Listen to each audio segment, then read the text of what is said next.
This is the Philanthropy Show, connecting and inspiring philanthropy. Welcome to the Philanthropy Show. I'm your host, Luann Saraga Walters. This is kicking off year 2017 in a phenomenal way. Our first guest of the year is an amazing woman. I'm going to just briefly give you an introduction to Maggie Cook Garcia. Maggie was born and raised as in an orphanage with something like 200 brothers and sisters, and she's going to talk about that, in Mexico. And a lot of the sustenance that they received as an orphanage came from philanthropists, which then greatly influenced her and her ability to then later in her life now act as her own philanthropist in a variety of ways.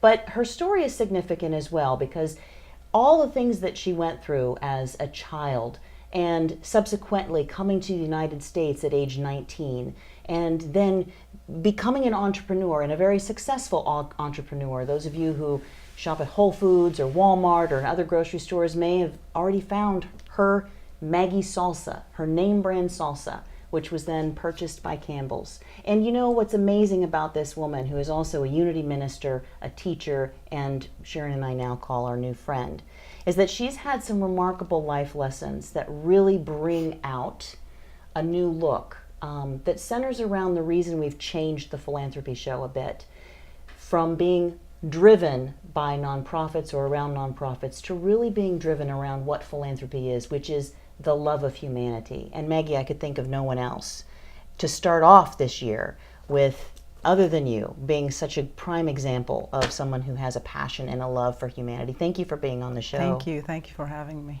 Well, you've got quite a story to tell, and this is going to be a two-parter because we couldn't just have you on for a quickie 30 minutes and not get into, she came over a few weeks ago and we sat out on our lanai just talking for hours. Just an amazing experience. So let's start at the beginning and talk a little bit about your life growing from the orphanage to coming now to St. Pete, Florida. I know that's a lot, that's a big expanse, but give me just a brief summary of that. Well, first of all, to start out my real name is Maria Magdalena de la Cruz Garcia, and I go by Maggie Cook, and I was born and raised in an orphanage in Mexico, and my parents adopted about 60 kids, and there's 8 of us biological, so that was 68 of us. Wow. And then they took in over 200 kids that they supported, that they helped bring up and gave education and a life there, a better life than they had before. And you lived in that orphanage your entire childhood? Yes, up until I was 17, 18 years old. But I experienced a lot of, it was in the mountains of Michoacan, Mexico, which is in the middle of nowhere. And there was certainly a lot of poverty. Mm-hmm. I mean, I remember sometimes not having food for 2 up to 3 weeks. Wow. I became a hunter with my brothers. Mm-hmm. I remember not having clothes. I remember it was very, very tough living there, where there were no adult supervision. It was just us. We were paired up with an adult, or when I grew up, I was paired up with a little kid. So we grew ourselves up. And wow. In the midst of a lot of chaos, sometimes there were things that happened that became greatest life lessons for me, and I'm sure they became great life lessons for everybody else that grew up there. This was not an easy life, and she's touched on a little bit of the poverty, not having food for a couple of weeks at a time. You'd mentioned, and Maggie is also an author of this book called Mindful Success, where she tells the story of growing up in this orphanage and the significant impact that had. But there was also physical, mental, emotional, sexual abuse happening at the same time. Yes. To all of a big majority of the children. Yes. At the orphanage as well. Mm-hmm. How did you maintain your not having food for weeks at a time? How was this orphanage actually funded in Mexico? How did that work? Well, it worked in the way that my father would get donations from U.S. supporters. We never got a donation from the government in Mexico. but he would get donations from food supporters. And Your parents were both American? yes, Yeah. they migrated to Mexico to take on an orphanage Okay. in 1977. Okay. And so it was very tough. I mean, I think that my father tried to do the best that he could. You could go crazy with that many kids sometimes if I was a parent. And I saw that a lot. But he had a passion for helping people. And he was a doctor and a minister. He built 19 churches around, all around the place. And so he gave medical attention, medications, and he helped the poor. So a lot of the times when funds would come in, it would go out instead of in the family. Wow. First. And I heard a lot of arguments between him and my mother about, hey, you got to take care of your family first. But he had such a passion for the poverty, deep poverty that he saw out in the world. You mentioned that you children had to raise yourselves. The older would help the younger, and then as they grew up, they would help the younger again, and continuing on that process.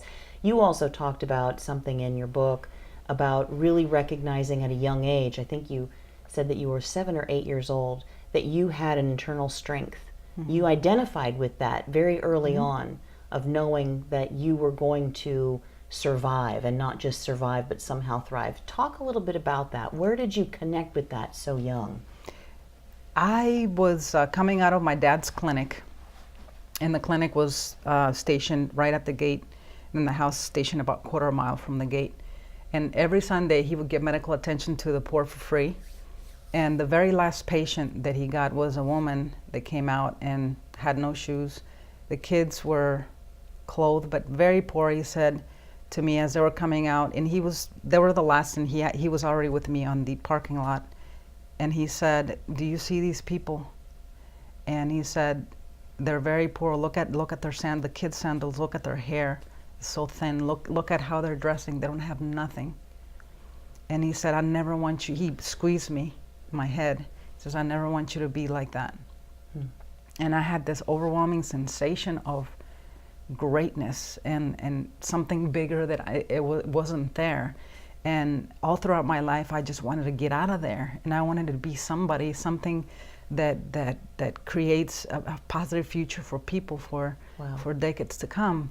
Right after he had that conversation with me, he went over to the people, and I heard him say, here's a little bit of money for some tacos, and here's a little bit of money for you to catch the bus to go back to your home, after he gave medical attention. But I remember actually looking up and feeling like a voice was telling me, you're going to do something, some great things. Wow.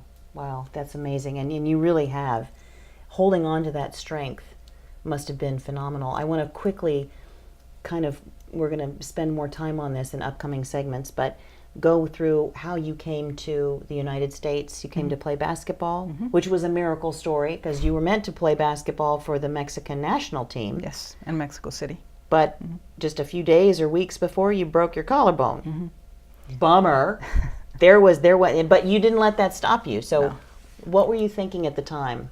Well, part of me being an adventurer and trying to think of ways to get out of there and to do something with my life was, I fell in love with basketball. We didn't have TV, but anytime when we went to town, when I went to school, if I saw a TV, I would turn it on Michael Jordan, and he'd be making his moves and all these things. So I started playing on a dirt court at the orphanage, just blindfolding myself, practicing my dribbling and all that. And I became very good. I did that for about 4 or 5 hours a day. And I became very good that we started winning all the championships in junior high, high school, and we traveled all over. We won everything. And so caught the eye of the Mexican national team in Mexico City. And they called my father. I still have their invitation. And they said, we would love for her to come and play in the tournament. And we've selected her. So I went to Mexico City. We met with the person, and he said, we'll call you back. And I waited for about 3 months, and a little bit like, what's going on? Then I went out one day and played football with my brothers, and Julio happened to pass me a huge, nice pass, and I was catching in front of all the guys, and I was feeling good, but I fell and I hit my shoulder, and I broke my collarbone. And I ran to my dad, and he's a doctor, and he looked at me and he said, "Your dreams are over." Wow. But that moment, I truly took my hands like this. I didn't speak up because he's a big guy, but I said to myself, no, something better is going to happen. But I had that optimism about anything bad that happened because I wanted to see the world differently. And through seeing the world differently, it just made me feel better. Even though I was in a circumstance and situation where I experienced a lot of lack, I was able to bring myself to happiness through the thinking ahead of thinking there's something better. And I want to pause you on this because we're going to jump to break, but collect this before we go. Here is her father, who is an inspiration to her dreams and setting forth, saying, your dreams are over. And this young woman saying, no, there's going to be something better. And find out what that is when we come back. It's said that a habit can be built in 3 weeks, so we've added a 4th week to anchor the experience. Over 28 days, you will do 28 different exercises designed to generate a greater awareness of all the good in your life. It might be within you, the value of other people, the blessings in your work, home, family, the good you're having flowing in your material life. Gratitude works in every area of our lives, and its benefits start immediately. We all have different areas that are easier for us to be more grateful for, and we have areas in our lives that sometimes we struggle to find any good. These exercises in this course are designed to cover a wide array of these areas, to give us practice in them all. And if you find that some are particularly challenging, be grateful. You've just discovered an area of potential growth. See how this works? So we will preview the exercises in short 2 to 3 minute videos to explain the intention behind each exercise and what each exercise can do to help change your life, create more peace, bring more joy, richer experiences, more meaningful relationships, and countless untold blessings into each and every day. Each day has a workout sheet in the resource section that you can download and print for the 28-day workout. To really benefit from this course, make it a personal commitment. Only you can benefit or not from being true to your daily exercises. Are you ready to unleash the power of gratitude in your life? Enroll today in the 28-day gratitude workout and start practicing exercises that make every day count.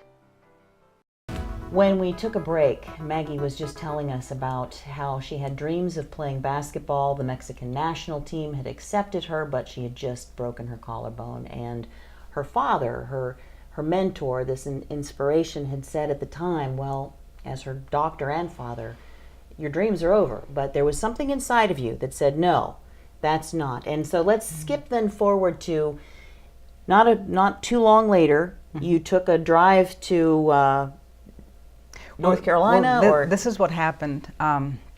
from Mexico. Yes. So 3 days later, 3 days. 3 days. the Mexican national team called, and they said we want her to come play for us, and I couldn't go. And honestly, to tell you that I felt a little bit defeated, but I still held on to that belief that there was something better. And I don't know why, but I felt like it wasn't an accident. Because I had traveled to Mexico City, and I was there for 5 days, and I started getting a sore throat, headache from all the smog and all the stuff.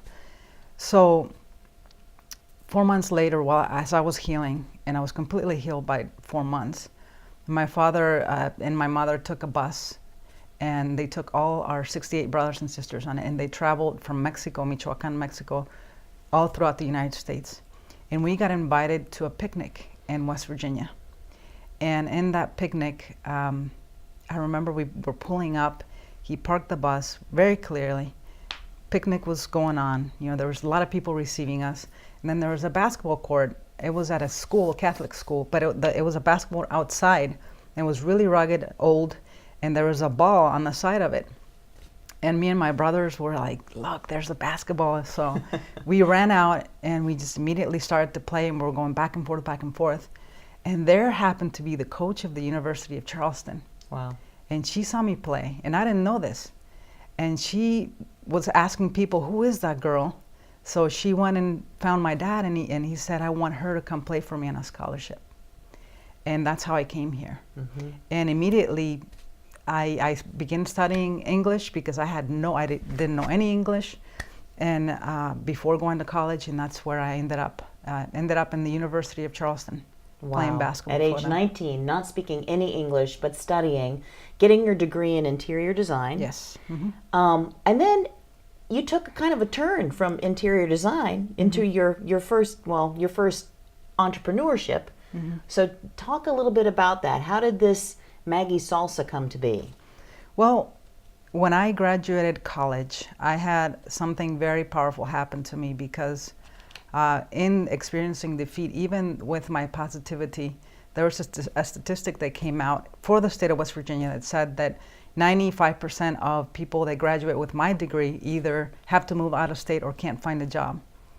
And it struck me very hard because I didn't want to be a failure. I remembered then a very positive, very powerful thing that my father told me, and that was when I was younger. And I remember him very vividly telling me, you're never going to amount to anything, because I did something. I don't remember what I did.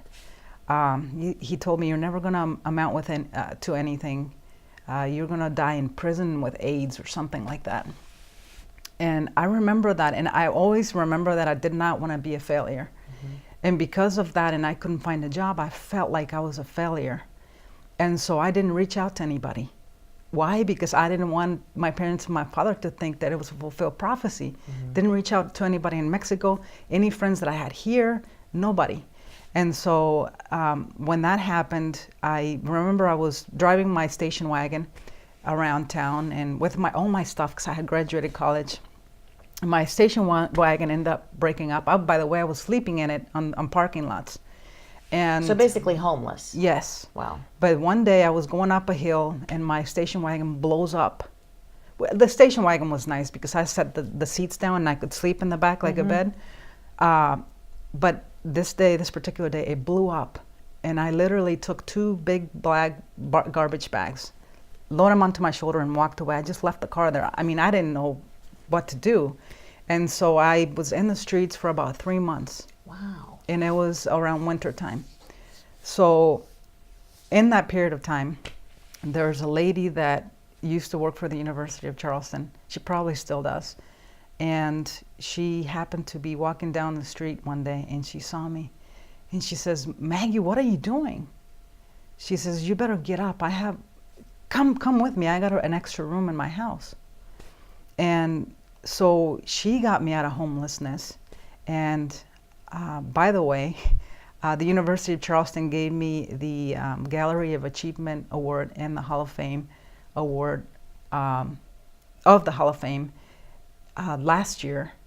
And I found her. Oh, that's and awesome. She got to sit beside me. Oh, that's that I could share that with her. So in that process of coming out of homelessness, I was living with her. And one day there's this event for the West Virginia state, and there's the salsa contest. And some of my friends find out about it. They find me and they said, there's a salsa contest. We remember how you used to make salsa in college. You should enter it. And I'm like, are you kidding me? No, I don't want to, And so they signed me up. So I ended up going to it, and I make the salsa. And I blow everybody out of the water. I win. It's good stuff. It really is good salsa. I win first place, and everybody I remember the event. It was colorful salsa music, a lot of Mexican theme. Everybody's so happy, and everybody's surrounding my table. And when can we have this? When can you sell it at the supermarkets? And I remember telling people, I can't because I don't have any money. And there was a man that was standing nearby that I could remember feeling his energy and his presence. And I could remember feeling him looking at me. And I said to him, or he came to me and he said, I see something in you. And I just want you to know that he reached out to his wallet, pulled out his wallet, and he had $800 And he gave them to me. Wow. And he said, here's to start your business. But I give you this in one condition, and that someday that you pay it forward as well. That's an amazing story. I love hearing. So let's put this into perspective. Just take a pause for 1 second about this incredible life who's sharing this story. Growing up in an orphanage, and the orphanage relied on donations from people. Her life has been formed in that process of relying on others to be able to help and to provide sustenance to you and your brothers and sisters. And then coming into the United States, living for 3 months on the street. Wow. And then to have somebody just not even knowing you, but to give you that kind of forward. So there's a very clear pattern here of things happening and you seizing onto the moment of the good to make it better. Just to push this through a little bit further, Maggie Salsa was then born. Yes. You got it into, I know there's a lot of it. I strongly recommend this book when she talks about how she actually began to build the business to get it finally into some chains. The stories are fantastic, by the way, about how you driving all night with trucks that are falling down. I mean, it's crazy wild. This has got to be a movie someday. Your life has got to be a movie. But then going into Whole Foods, into Walmart, and here you have this incredibly productive company, Maggie Salsa, which then Campbell's purchased recently. Yes. But also getting into that giving back. So how long did it take you to be able to get to the point, as he said, pay it forward, to be able to give back and talk? We're going to talk when we come back from the break, but I just want to have a quick overview of it, of the philanthropic branch of Maggie Salsa. What does that entail? Well, when I started the business, I didn't know just how to start it. Google was my main research source. So if there's anybody out there that think that they can't start a business, you can, even with nothing. And but that was birthed, and I was donating money to my parents' organization, but it was not as much as I wanted to at that time. But I started a program called Pound for Pound. So for every pound of food that I sold, which was a pound of salsa, I would donate a pound of food to third world countries, and starting with the orphanage. And it could be dried beans, rice, anything like that. And so I get a call from a message on Facebook, I believe, from some of the kids that lived in the orphanage then, and they say, Maggie, we're not doing good. We've had sugar or lettuce and sugar to eat for an entire week. Wow. Can you help us? Wow. And it just struck me because I remembered, and I was in a much better place, and I was able to do something about it. So that's where Pound for Pound started. And the reason I loved it is because I was personally getting that money, and going to the orphanage, going to Costco and buying all these bulk foods and filling up the storage room. I knew where that money was going, and I knew it was going directly to the kids that needed it. And I love that. And I love hearing that. Yes. And the reason why it was feasible is because if you buy grains and goods in Mexico, it's a lot cheaper than if you bought them here and then shipped them there. Okay. So that's how it works so well. That's a nice thing to know if you're interested in going that route. We're going to take another break, and when we come back, I want to talk a little bit more about Pound for Pound, and then some other expressions of philanthropy that you've actually been through, both at the orphanage, through your time at college, and then also as we go. So more with Maggie Cook Garcia when we come back. Do you feel like you're on a hamster wheel of fundraising activities, trying to meet a goal that's always just out of reach? Then join us in Fundraising Success, the Complete Development Plan, a discussion-style course designed for both brand new fundraisers and experienced professionals to help you create a development plan to increase your fundraising results. Select the fundraising activities that actually work for your organization. Set achievable financial goals and meaningful strategic goals. Create a useful timeline of fundraising activities, and much more. If you're ready to create your complete development plan using resources you can use again and again to modify your plan annually, then enroll today and we'll see you in class. Enroll today at thephilanthropyshow.com. Welcome back to The Philanthropy Show. We're talking today with Maggie Cook Garcia, who is just this incredibly phenomenal individual, one of my newer teachers that I'm very grateful that you came to the show today. And this is part one of a two-part talk with this amazing woman who's had quite a variety of life, and that whole idea of philanthropy being the love of humanity, that she was impacted by it as a child growing up, through college, and the gifts and being able to give back through the very start of her business, as we talked about in the last segment with a gentleman just out of the blue, a stranger giving you $800 to start your business because he believed in the future and what the future held for you. And then to her passion to be able to help anyone and everyone. As an example, I want to start with, this wasn't something that because of the success of her business, she then just began. But you really started doing this at a young age by taking care of, being a leader of a lot of the younger kids, and even those that were the same age as you at the orphanage, looking up to you. There was an example of the realities that we don't have in America that Maggie had growing up.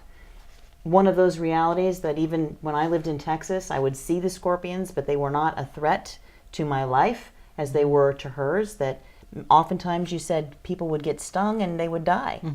Yeah, we had a lot of patients that my dad took in that came in foaming from the mouth. They were weakened, they were carried into the clinic, and immediately my dad would do a system of IVs, 4 or 5, and then a bunch of injections to get them back to normal. And they would walk out. We had babies. I think we had a baby that didn't make it one time, but we've had a lot of people that had come in through the clinic. And you yourself, you said, I got stung 11 different times. Yes. Wow, that's amazing. Well, there's the story of a new adopted brother that had just come into the orphanage, and your parents were off somewhere, and he was stung in the butt, which makes it a difficult treatment because you can't tie shoestring or whatever around it to stop the blood flow. But she really, I just want to read this clip because what you had to say about this was remarkable. So she took this young boy down to the river to sink him, to stand with him in the water, in the cold water, so that would lessen the flow. My idea was to stick most of his body permanently in the cold water to try to slow the poison from spreading. I had seen some of my father's patients almost die of a scorpion sting, and I was not going to let this happen to my newly adopted brother. He began to shake tremendously, and I wasn't sure if the poison was having an effect on him or if it was just the cold water. I was at peace as long as he didn't start foaming at the mouth. I will always remember that night. I kept telling him over and over again, "Believe that you are going to be okay," and he continuously replied, "Yes," as he steadily kept looking into my eyes. I had complete faith in what I was doing, and I knew if I kept his mind believing that he would be okay, and he would be, and he was. Yes. And you had that knowledge as a child of putting your mind in a place of knowing. How did you come to that? How did you actually know with him, for example? You're talking about somebody's life. The thing is, I think that I come with this knowing of, even when I was even younger, of things that I surprised myself, even now remembering what I did. But I think it had to do with my experiences there. But his name was Eduardo, which we call him Lalo. And I think it had to do with the dreamer part of me. But even early on, I created, and this is wonderful for kids, I created my own superhero. And it was me, it was nobody else. And through that creation of that superhero, I could be the best, and I could, I would go into the mountains for 5 days and nobody would notice me. And so in there, I would become anything that I could become, and I would see the positivity about it, and I would see empires growing and goodness coming from it.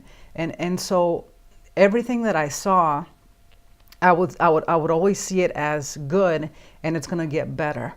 But you just have to trust me, because it's something that I have in here, and it's something that I can make it come forth to help even the kids there. See, this is what strikes me about this, is because in the United States, and having worked now for a decade in the nonprofit community, there is so much lack. There is such a sense of lack, that there are so many people to help. There is so much to do. And I love where you're coming from in seeing the good that can come, instead of in saying there's so much, I don't know how I could even make a difference, but by saying I'm going to, you reverse that. You don't pay attention to the flip side of that lack. You say, okay, this is a circumstance, this is what is. How do you talk yourself in through that? I mean, do you ever have moments when you're, afraid, or when you're doubting ability? How do you? Oh, absolutely. I think we all do, as human beings, having a spiritual being, having a human experience. We all do have fears and doubts and things that happen to our lives, but those can be momentarily, they can be very momentarily, but we all have a choice. And that choice is to say to myself, right now, I choose to change how I feel, because number one, you have a feeling, you have a thought. And once you can tweak that to change that perspective, that reality, to something better, you automatically start feeling better. Wow. And then if you go after it and after and after and grow it more and grow it and add to it and add to it and add to it, all of a sudden you just feel all elated and all happy and all at peace. And that's where you want to get. Because the one thing that I've learned with my business experiences is the more that you focus on that, it's like a miracle. It's like the law of attraction, they say. The more you focus and grow that part of you, the more goodness you begin to attract the right people, circumstances, and things to manifest into your life. And it's almost like it happens automatically. And to me, those are gifts. And I love receiving gifts. Even picking up my mail, even to this day, they're my gifts, So I need to start looking at it that way. Because sometimes I get some mail, I'm like, really? They sent me that again? She's not just speaking words, and I want to emphasize that, but that words are very important, because they formulate who we are, and it's no wonder that you became a Unity minister as well. That just makes a lot of sense. I don't know if I said that at the beginning of the show, but in addition to everything else she's done in her life, she is a Unity minister as well. There's another story before I get to our last share for this part one of this, and that is talking about words and the impact that they're going to have. And you tell the story in your book about a young woman who had a lot of warts on her hands, and your dad had to burn them off. Yes. And that you were just very convinced that this was never going to happen to you. I was appalled by it. As I think any young woman would be, like, wow. And this is very important. So hear these two quotes. I was so impacted by what I saw that I said to myself, I am never going to have warts. I was so certain of it, but what I didn't realize was that I had attached a tremendous amount of fear to that incident.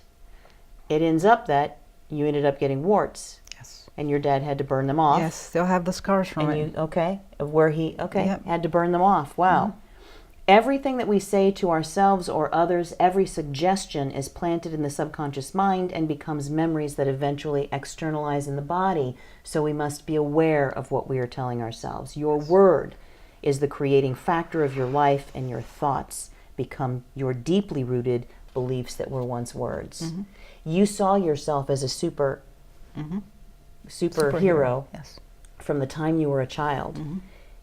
Just this past year and a half, you've had to put that superhero into action. Talk briefly about what was happening as some of the children at your orphanage were being abducted by some of the drug dealers there. What was going on with that? Well, one of the biggest nightmares that I've had up until I was in college was that something happened to them, and that I was only able to save 3 to 5. And there were recurring nightmares I had. And because we live in the mountains in a very, very dangerous area, and there's a lot of drug cartel activity, and there's a lot of child abductions for, how do you call it, sex trafficking? Sex trafficking, yeah. So I had those recurring nightmares until one day I dealt with it, and they were gone. And when you say that, you addressed it in a Right. psychologically, Right. emotional Right. part. Okay. And so in 2009, my father passed, and then my mother remarried to a man in West Virginia. So she left the kids, and my brother took over, and I took over with him. My brother Josue, which is much more younger than I am, him and his wife took over. And one day, I'm doing a book signing somewhere for my new book, and I get a call from him, and he says, come immediately. We just had word that 50 people are coming to take the kids.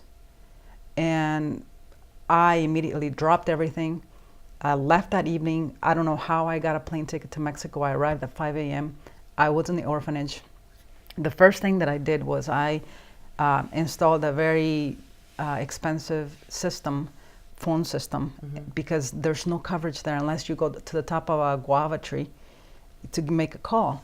So I installed a very expensive phone system, and I started the word. I started putting, because people talk in the communities around us, and they're not that far, but they are there. People talk. And I went out and put out the word, listen, I'm here. I've got weapons, which we did, but we only had 2. And this is because the 50 people that you heard were coming. Yes. Were going to kidnap these kids for sex trafficking. We don't know why they were kidnapped. Why? But that could have been, and that's a very real possibility. So it could have been anything. So I put out the word, and I let people know I've got weapons, and I have a nice system, and the federales and the military are on our side. And the reason I said that, because it was true. I had gone into town, which there were barricades with the military. There was 3 cartels fighting in the area for territory. So the military had shown up. So there was barricades. I have pictures of all this stuff. There was barricades, entrance and exits of the cities. And I went to talk to the federales and which we are very good friends with the comandante there now. And I spoke with the military, and he says, well, now they're fleeing to the mountains, and guess where we are? Right in the mountains. So I put out word, and I had 2 guns. We had 2 guns. I had a .38 special, and I had a rifle, a Hechiza rifle, which Hechiza means homemade in Mexico. So we made a homemade rifle, 12 gauge. Wow. Wait, there's another gauge below that. Not the 12 gauge. The 12 gauge is the big bullet. It was a smaller bullet. So the moment that we hear that, we put all the kids in one room. It must have been maybe like a 20 by 20 room. And I start sleeping outside in the concrete floor with my brother Jose. And I have pictures of this. I take the .38 special, and he takes the rifle. And we start sleeping outside. And anytime we heard anything, one night the girls started screaming because it was not bedtime, and they saw lights coming from down the hill, and we just ran there and shot the guns, and we saw the lights leave. And how many nights was this? I was there for about 30 days. Sleeping outside on the concrete at night with a gun next to you. Yes. And then I noticed that they had a dog in a cage about quite a distance away. It was a big cage, but it was the clear metal. And I remember hearing that if anything moved around us, she would bark. But she was very friendly to me, and the dog's name was La Muñeca, which means the doll. So I had this idea of tying a rope around her neck and tying her, because I was exhausted, around my waist. So if anything should come in the night or happen, then she could shake me up and wake me up, or wake us up, and we would be ready. Yes. We're going to get to the rest of this story, because I know that you're going to want to hear it. But I think that we need to save the outcome for this, which is also incredible, for part 2 of this show that we have with Maggie Cook. So here she is for 30 days, 30 nights, sleeping on the concrete with a gun next to her and a rope tied around her waist onto a dog, a makeshift leash in case the dog would wake up, or would warn you basically of if anybody would come up, because they're protecting the kids who are all in one room so that they're not abducted by these cartel lords. And when you talk about having a love for humanity, sometimes we like to cushion it with, well, we can give money, we can give time, we can give treasure, and there's also giving of ourselves, which is an amazing feat. And this from Maggie Cook Garcia, who is a hero and a mentor and a friend. And so we will see you next time for part 2, talking with Maggie Cook Garcia. See you then.